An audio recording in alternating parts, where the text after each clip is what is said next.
কোরআনে আছে নবীজির সামনে প্রত্যেকের আমলনামা খোলা হবে।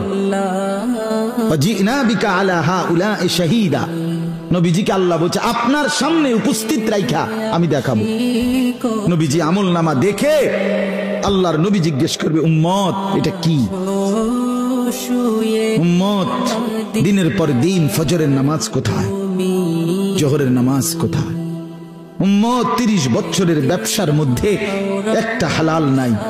সুদের এত টাকা দরকার, ঘুষের এত টাকা দরকার। উম্মত যৌবনের পুরাটা সময় মোবাইল দেখে, ছবি দেখে, নাচ গান দেখে, উলঙ্গ দৃশ্য দেখে নষ্ট করে ফেলেছো। আজ আমি কিসের সুপারিশ করব উম্মত? আমি এটা নিয়ে আমার আল্লাহর সামনে কেমনে দেখাবো? আমি কিভাবে বলবো? হযরত মাওলানা তারিক জামিল সাহেব বলেন হাসরের ময়দানে নবীজি, আহা বাপ শুনেন শেষ কথা, হাসরের ময়দানে নবীজি নিজের পিঠ মোবারক চাদর সরাইয়া ফেলবেন আর উম্মতকে দেখায় বলবেন উম্মত দেখ না আমার পিঠ চালনির মতো ছিদ্র ছিদ্র, তায়েফের পাথরের আঘাতে আমি এই পরিমাণ ব্যথা পাইছি, আহত হয়েছি, রক্তাক্ত হয়েছি, মৃত্যু পর্যন্ত আর আমার ছিদ্রগুলো আর গোশত দিয়া পুরায় নাই। আমি এই ছিদ্র নিয়েই কবরে আসছি।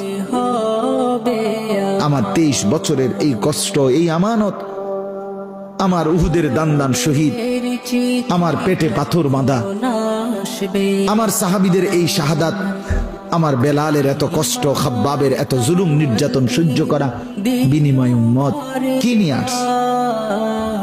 কি নিয়ে আসছে? জিন্দেগি কোনো কদর করলেন না। আবার বলছি ইন্নী লাকুম মিনহু নাযীরুম মুবিন।